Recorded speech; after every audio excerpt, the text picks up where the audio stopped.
अगर आपसे बोला जाए कि आपको एक कंस्ट्रक्शन साइट को स्टार्ट कराना है तो कैसे आप उस साइट को स्टार्ट कराओगे। अगर आपको नहीं पता तो इस एपिसोड में हम डिटेल में समझेंगे कि कैसे एक बड़े कंस्ट्रक्शन प्रोजेक्ट साइट को स्टार्ट और मोबिलाइज किया जाता है। प्रोजेक्ट कॉन्ट्रैक्ट की टेंडर कॉपी फाइनलाइज होने के बाद सबसे पहले साइट का भूमि पूजन की प्रक्रिया आरंभ होती है। उसके बाद साइट को मोबिलाइज किया जाता है।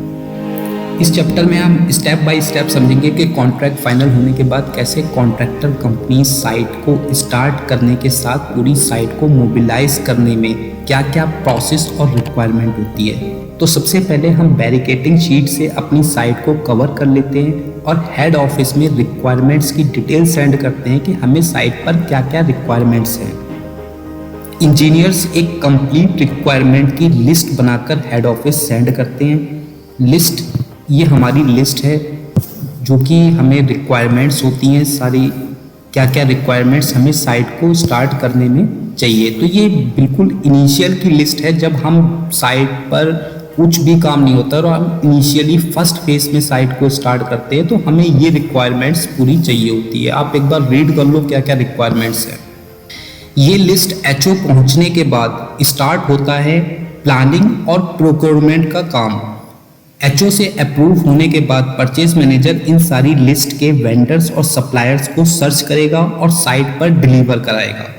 उसके बाद साइट की प्लानिंग कर लेते हैं और मार्क कर लेते हैं कि कहाँ पर ऑफिस को प्लेस करना है, स्टील यार्ड्स कहाँ पर प्लेस करने हैं, लेबर हट्स कहाँ पर बनाने हैं, स्टोर कहाँ पर लोकेट करना है, सीमेंट गोडाउन अपना कहाँ पर बनाना है। तो इस टाइप से सारी प्लानिंग हम ड्राइंग पे मार्क करने के बाद एक कॉपी क्लाइंट को और एक कॉपी हेड ऑफिस को कॉन्ट्रैक्टर हेड ऑफिस में सेंड कर देते हैं।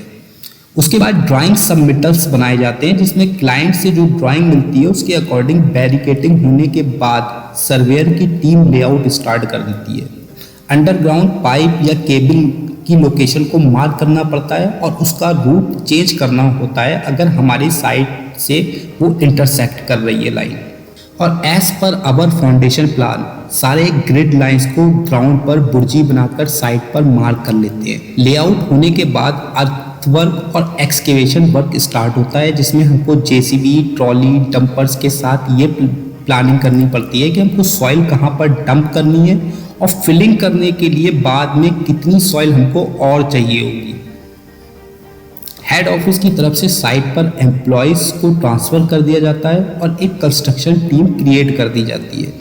नेक्स्ट बार बेंडर्स की टीम को अलॉट करके साइट पर स्टील कटिंग ऑफ बाइंडिंग का काम स्टार्ट करते हैं। एक्सकेवेशन होने के बाद एंटी टर्माइट ट्रीटमेंट करते हैं और नज़दीकी कंक्रीट प्लांट से आरएमसी की डिलीवरी फाइनल करते हैं।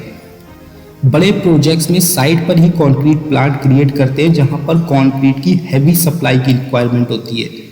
ये हमारी डिटेल है जो हमें रिक्वायरमेंट्स होती है साइट को स्टार्ट करने के लिए। मैन पावर चाहिए, हमें साइट पर अपना एक ऑफिस का कंटेनर चाहिए, एक डीजी सेट चाहिए।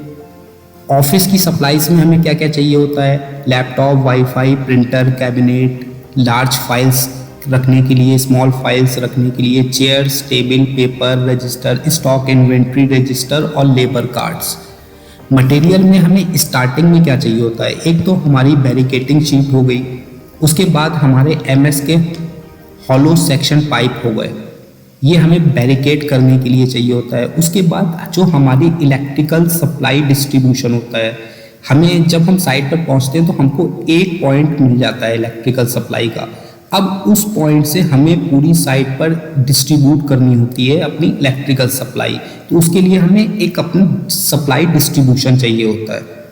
उसके बाद हमें वाटर चाहिए, तो हमें सबसे पहले अगर या तो वाटर की वहाँ पर कोई सप्लाई है, अगर नहीं है तो हमें वहाँ पर बोरिंग करके अपना सबमर्सिबल सेट लगवाना पड़ेगा। कितने सबमर्सिबल सेट लगवाने हैं वो साइट की रिक्वायरमेंट के हिसाब से हम देखते हैं कि कितने हमें वहाँ पर बोरिंग करवानी है। उसके बाद वाटर डिस्ट्रीब्यूशन, हमने जो अपना सबमर्सिबल सेट लगवाया है उससे हमें पूरे साइट पर वाटर का डिस्ट्रीब्यूशन करना है, तो उसके लिए वाटर डिस्ट्रीब्यूशन पाइप्स चाहिए होते हैं। नेक्स्ट जब हम साइट का लेआउट स्टार्ट करना है हमें, तो हमें क्या क्या चाहिए, हमें ऑटो लेवल चाहिए, स्टाफ चाहिए, चूना चाहिए, एक सूता चाहिए, ताकि हम अपनी सारी जो लाइन्स है हमारी हॉरिजॉन्टल वो हम चेक कर सकें 90 डिग्रीज पे। उसके बाद हमें सेकंड क्लास ब्रिक्स चाहिए होती हैं अपनी बुर्जीज बनाने के लिए, सीमेंट चाहिए होता है और सैंड चाहिए होती है। साइट पर फाउंडेशन के लिए क्योंकि हमें ड्रिलिंग के बाद अपना स्टील का काम कराना है, तो जितनी भी स्टील की रिक्वायरमेंट्स होती है जो फाउंडेशन की, वो हमें एक रिक्वायरमेंट्स लिखकर हेड ऑफिस सेंड करनी पड़ती है ताकि इसकी प्लानिंग करें और इसको टाइम से हमारी डिलीवरी हो जाए। बेंटोनाइट पाउडर चाहिए, कंक्रीट की आरएमसी कंक्रीट कहाँ से कब कब कितनी चाहिए, तो उसका पूरी डिटेल और क्वांटिटी लिख के हमको सेंड करनी होती है।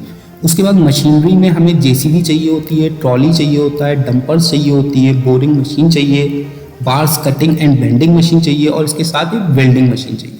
तो ये रिक्वायरमेंट्स होती हैं, हमें ये रिक्वायरमेंट्स हमारी पर अप्रूव हो जाती हैं और साइट पर जब डिलीवर हो जाती है तो हम आगे का काम अपना लेआउट का काम स्टार्ट करते हैं पर अवर ड्राइंग। तो इस तरह से कंस्ट्रक्शन की साइट को स्टार्ट करके मोबिलाइज किया जाता है।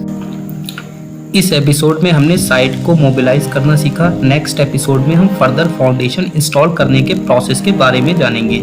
If you have any query or doubt related to our episode, write it in our comments, and if you want to free construction project related information, kindly like and subscribe our channel.